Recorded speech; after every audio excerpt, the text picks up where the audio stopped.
Hola queridos etimólogos, bienvenidos a un nuevo video del canal del etimólogo. Hoy vamos a seguir trabajando con el tema de la estructura de las palabras.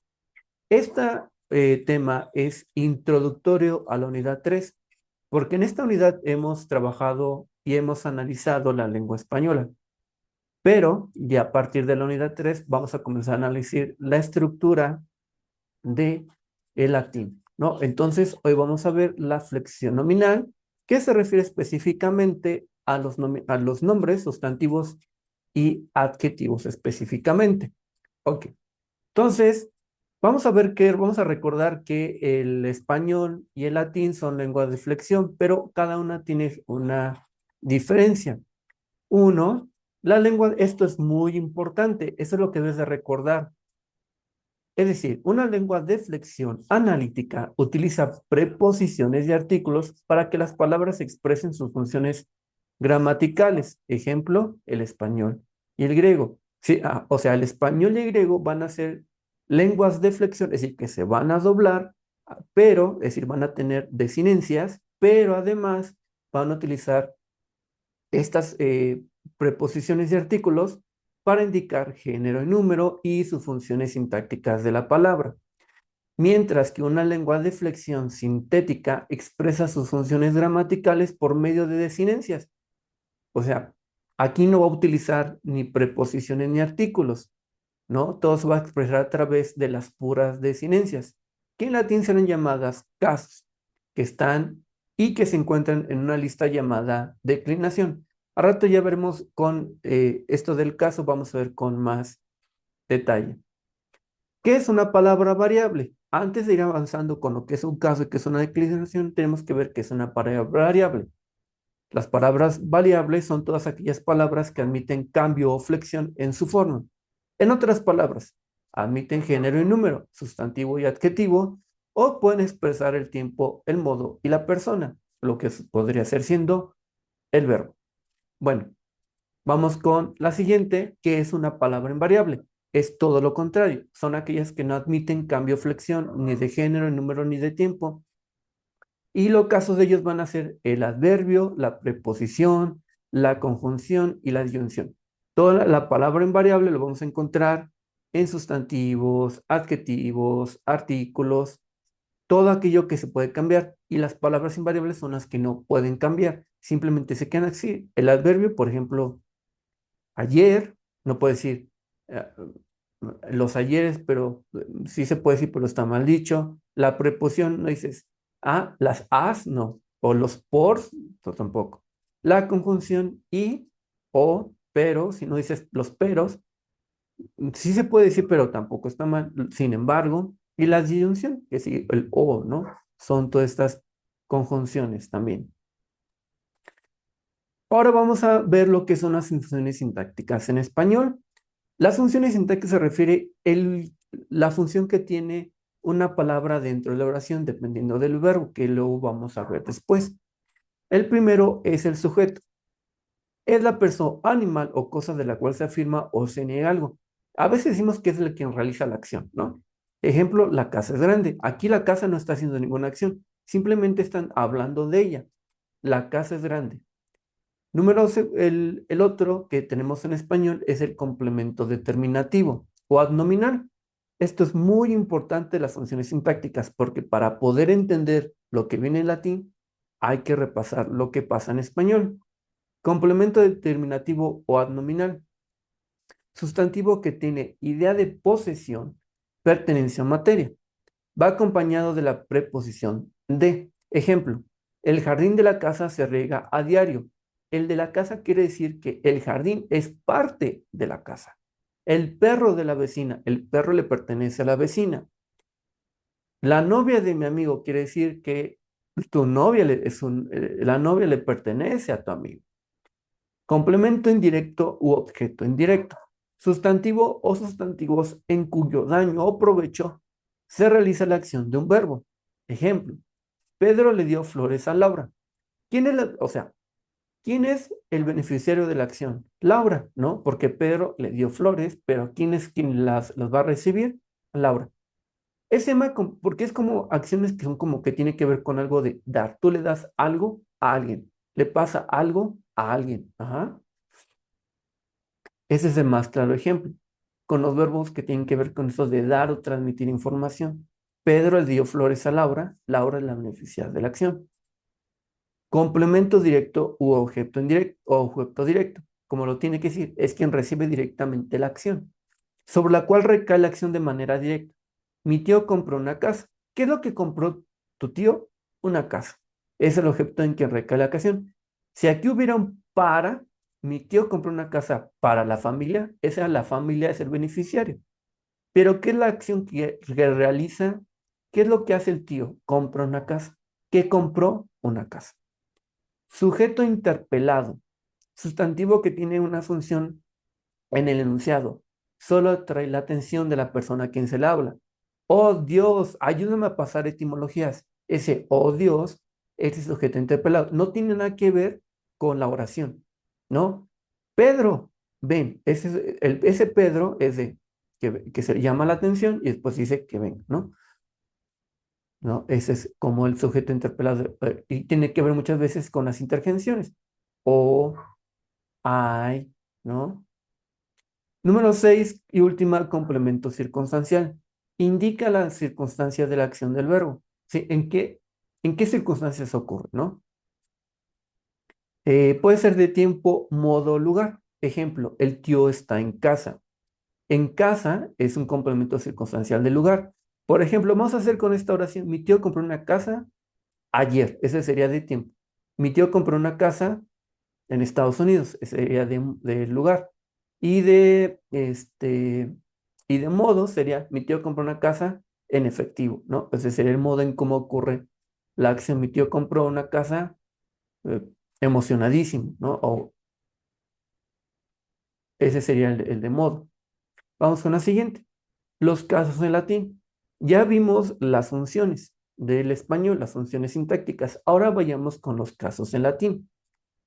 El caso es un accidente gramatical que expresa la función sintáctica que las palabras desempeñan en una oración. El caso se ve reflejado en la desinencia de la palabra, que es lo que vamos a ver después. En latín vamos a tener 6 casos cuyos nombres y funciones sintácticas se estudiarán a continuación. Esto es muy importante. El caso es la función sintáctica de una palabra dentro de una oración. Ajá, esto es muy, muy importante. Nominativo, ese sería el sujeto. El genitivo sería el complemento determinativo o adnominal. El dativo, el complemento indirecto es u objeto indirecto. Muy importante. Esto es muy importante. El acusativo, complemento directo u objeto indirecto o objeto directo. Vocativo, el sujeto interpelado, que es al que llama la acción, ¿no? Ablativo, complemento circunstancial, ¿sí? Entonces, nominativo, sujeto, genitivo es el complemento determinativo o nominal, dativo, objeto indirecto, acusativo, objeto directo, vocativo, sujeto interpelado y ablativo y complemento circunstancial. Este es el orden que va a aparecer en muchas gramáticas en latín, especialmente de este lado del mundo, en América Latina, nominativo, genitivo, dativo, acusativo, vocativo y ablativo. Porque en gramáticas españolas va a aparecer nominativo, luego va a aparecer el vocativo, luego va a aparecer el acusativo, luego el dativo, pero es mucho más complejo. ¿Qué es una declinación latina? Es la lista de formas que asume un nombre para desempeñar las diversas funciones sintácticas dentro de la oración. O sea, la declinación latina es la lista con los casos, tal cual, así de fácil y así de simple. Si te dicen que es una declinación, es una lista de palabras que contiene los casos. Y aquí está, cada una de esas formas asociadas a una función sintáctica se llama caso. Esto no existe en español, no tenemos casos, como lo tenemos en alemán, pero en latín sí está el caso. O sea, si te preguntan, oye, ¿la declinación qué es? Ah, pues es una lista de formas que, que contiene las funciones sintácticas y cada una de esas funciones sintácticas se llama caso. Ahora vamos, ¿qué es esto del nominativo y el genitivo? Muy bien, cuando nosotros buscamos en un diccionario en español, pues nos va a aparecer la palabra tal cual, ¿no? Perro, sustantivo, masculino o sustantivo, animal, y viene la definición, tal cual. O puede decir perro, perra, ¿no? Porque puede haber en masculino y en femenino. Pero en un diccionario en latín no va a aparecer así. Va a aparecer el nominativo al genitivo, que es la forma en cómo se enuncia sustantivo. Esto es muy importante. Si te llegan a preguntar, oye, ¿cómo se enuncia un enunciado en latín? Nominativo y genitivo. ¿Por qué? Una palabra latina se enuncia siempre en caso de nominativo singular y genitivo singular. Así buscamos en un diccionario latino el significado de una palabra. En primer lugar encontramos enunciación, anima, nominativo, y genitivo, animae. Ajá. ¿Por qué? Porque del genitivo nos va a dar el tipo de declinación al que pertenece. El genitivo nos dice a qué tipo de declinación pertenece. Acuérdate, se enuncia nominativo porque viene la palabra y el genitivo, por va a ser muy importante, nos va a decir al tipo de declinación al que pertenece esta palabra. Y ahorita vamos a ver cuántos tipos de declinaciones hay. Bueno, aquí están las declinaciones latinas, que vamos a ver que son cinco importantes, que son cinco modelos de declinación. Eso lo vamos a ver después en la unidad número 3 que tiene que ver con el latín, con más calma. Nominativo, tenemos. En lo que representa las declinaciones latinas para efectos de esta materia, solo tienes que fijarte en tres formas. Es muy importante esto. Nominativo. El genitivo, porque de él se saca la raíz, identificando, sabrás a qué declinación pertenece. Y de ahí viene la raíz de la palabra, ¿no? De ahí vas a tomar la raíz de la palabra. Y el acusativo, porque de los acusativos latinos provienen nuestras palabras en español. ¿Te acuerdas de los ejercicios de romanciamiento? Que aquí venía rima, ¿no? Somnum, amicum, somnium, urben, caput, raptum, cornum y rem. Porque de aquí, de los acusativos, no solo llega la evolución de la palabra, sino también los plurales, riman, rimas. Amicus, amicos, somnium, sopnos, urben, urbes, caput, caputes, raptum, raptos y cornu, corno. Eso lo vamos a ver después. Entonces recuerda, hay cinco declinaciones: primera, segunda, tercera, cuarta y quinta. Masculino, rima, rimae, rimae. Segunda, amicus. La terminación del genitivo, si te das cuenta, está subrayado en rojo la raíz de la palabra. Y lo que está en negro es la terminación de genitivo. Esto es muy importante. Esto es muy, muy importante, porque sabiendo la terminación del genitivo, sabrás a qué pertenece. Rimae, primera. Terminación en i, segunda declinación. Eh, Tercera declinación, urbis, ¿no? Siempre va a ser en is. Aquí lo tenemos también en el neutro. El neutro es el género neutro, masculino y femenino neutro. Urbis, capitis, raptus, us, cornus y la quinta, ei. Nunca te confundas, muchas veces llegan a confundir entre la ei de la quinta con de la segunda. Pero esto es más que nada de práctica. Vamos a hacer una serie de palabras que tienen que poner ustedes. Esta pertenece a la primera, este pertenece a la segunda, este pertenece a la tercera. Ajá. Y esto lo vamos a hacer, vamos a ver con ejercicios. Entonces, esto es muy importante. Que denominativo es importante, el genitivo de él se saca la raíz de la palabra y además te ayuda a identificar a qué declinación pertenece y el acusativo porque de ahí vienen nuestras palabras en español. Entonces, esto es muy importante, debes anotarlo en tu cuaderno, igual que lo demás, los conceptos anteriores, y espero que esto te ayude, este video te ayude mucho.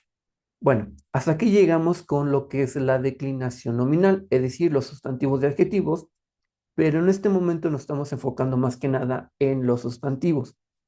Así que toma tu apunte y nos vemos en el próximo video para hablar sobre lo que es la flexión verbal que heredó el español del latín. Así que muchas gracias por ver este video y nos vemos en el próximo video. Bye, hasta pronto.